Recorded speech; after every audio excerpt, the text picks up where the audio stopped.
दिक्कत का कारण। ठीक है, विपिन शर्मा, सबसे मेरा पहला प्रश्न आपसे सर इसी मुद्दे पर है। मैं लेट लतीफ आदमी हूं उठने के मामले में।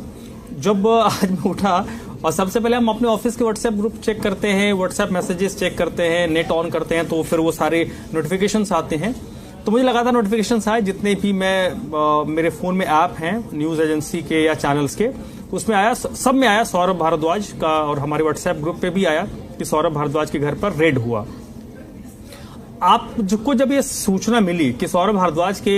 आपके तो पड़ोस में ही रहते हैं, ज्यादा दूर है नहीं उनका घर जहां आपका घर है, बगल में ही रहते हैं, तो आपको क्या आश्चर्य लगा कि या आप शौक हुए आप, या आपको लगा ठीक है यार होना जाना तो था ही, आज नहीं होता 10 दिन बाद होता, 1 महीने बाद होता, होना था, ये हो गया?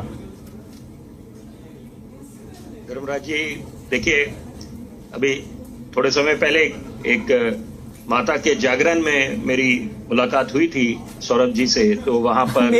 मेरी एक सप्ताह पहले मुलाकात हुई थी, एक सप्ताह पहले। जी जी जी जी जी जी। तो देखिए, मैं 2 बड़ी जरूरी बातों से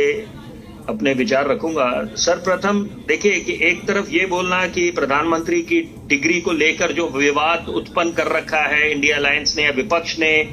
वो टाइमिंग से जुड़ा है। बतौर पत्रकार बहुत जिम्मेदारी से मैं 2 बातें बोलने जा रहा हूं कि पहली बात, दोनों बातें निराधार हैं कि अगर आप प्रधानमंत्री की डिग्री पे सवाल उठाते हैं या उसमें, तो आपको जो अगर दिल्ली यूनिवर्सिटी की बात करें तो बिल्कुल साफ कर दिया गया कि जो रिकॉर्ड्स होते हैं, स्टूडेंट के रिकॉर्ड्स होते हैं, वो फिडुशरी कैपेसिटी में रखे जाते हैं कि मियर जिज्ञासा है, क्यूरोसिटी है, उसके साथ आप साझा नहीं कर सकते, कोर्ट को दिखा सकते हैं वो। तो ये तो पहली बात हो गई।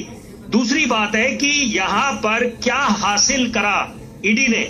देखिए, ईडी जो काम करती है वो निश्चित बात है कि कई मुद्दों पे जो उनकी जांच रही है वो सराहनीय रही है, लेकिन यहां पर क्या खोया क्या पाया। अगर आप बात करें सत्येंद्र जैन, उसके पहले अरविंद केजरीवाल, मनीष सिसोदिया, और कोर्ट की तरफ से भी ऑब्जर्वेशन था कि bail is a norm, jail is an exception. और दूसरी बात है कि अगर लॉन्ग इनकार्सिरेशन हो रहा है, लंबे अरसे तक विदाउट ट्रायल्स आप किसी को जेल की सलाखों के पीछे बंद करते हैं, तो वो भी मानव अधिकारों का उल्लंघन है। और सबसे बड़ी बात है कि आपको ये अगर डर सता रहा था कि विटनेसेस को इन्फ्लुएंस करा जाएगा तो आप ट्रायल शुरू करते, लेकिन क्या कन्विक्शन रेट कितना है ये एक आम आदमी भी आज समझ रहा है कि और जैसे कि अभी शायद कांग्रेस के प्रवक्ता इस बात का जिक्र कर रहे थे कि क्या कॉमनवेल्थ के बाद क्या पाया गया, वहां पर भी 2 पहलू हैं। देखिए, ऐसा भी नहीं है कि कॉमनवेल्थ में कुछ गड़बड़ी नहीं हुई थी, तो वो भी आप इसको ये किसी के गले नहीं उतरेगी बात कि निश्चित बात है कि कुछ ना कुछ हुआ था जब वो पुल ऊपर से गिरा था या जब निर्माण कार्य चल रहा था। तो ऐसी कई बातें हैं कि जिसकी जांच होनी चाहिए, लेकिन यहां पर सवाल ये पैदा होता है, एक आम आदमी भी आज समझ रहा है धर्मराज जी, क्योंकि ये आपका सवाल बड़ा अहमियत रखता है कि चुनाव नजदीक है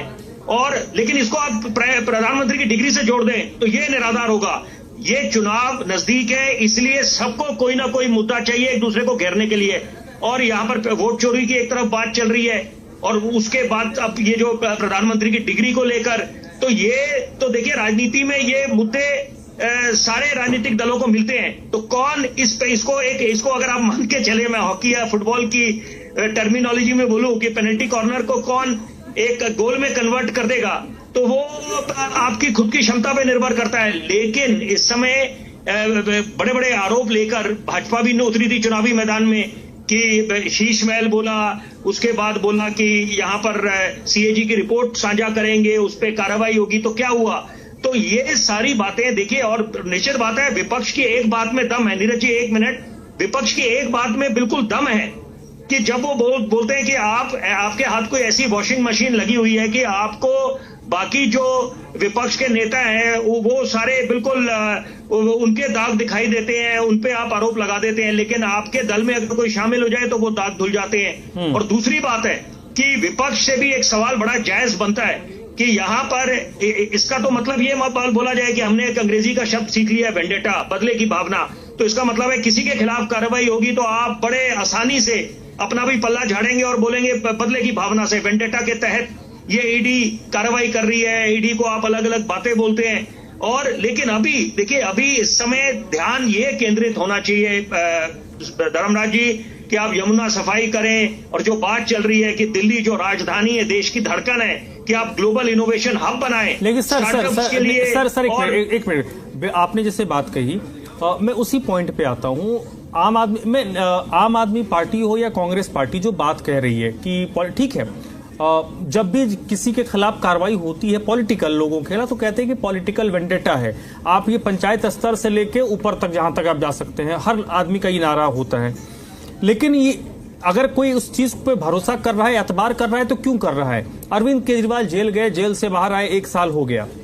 ठीक है। कब से ये मामला चल रहा है? क्या हुआ उस मामले में? सत्येंद्र जैन 2-2.5 साल जेल में रह आए,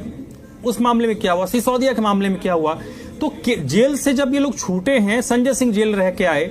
उस मामले में क्या हुआ? तो ये तो दिख रहा है ना कि जब वो जेल से छूट रहे हैं, हमारे फिर जो प्रोसीडिंग है, कानूनी प्रक्रिया है, उसमें कोई खामी है, या जो एजेंसी उस तरीके से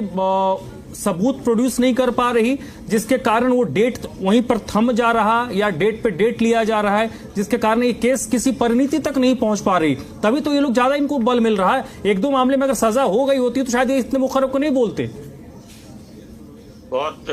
बेहतरीन आपने बात रखी है। देखिए धर्मराज जी, मुद्दा ही वही है कि रिफॉर्म्स की आवश्यकता है इस समय। हम एडमिनिस्ट्रेटिव रिफॉर्म्स की बात करें,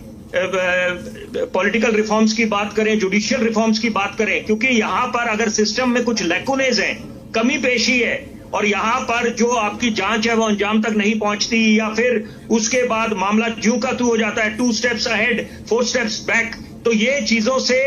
एक आम आदमी को क्या संदेश जाएगा? तो ये ऐसी तमाम बातें, क्योंकि ये बात भी अपनी जगह दुरुस्त है कि आपने इतने समय तक अगर जिन नेताओं को, और वही बात भाजपा की तरफ से आते हैं, उनके जो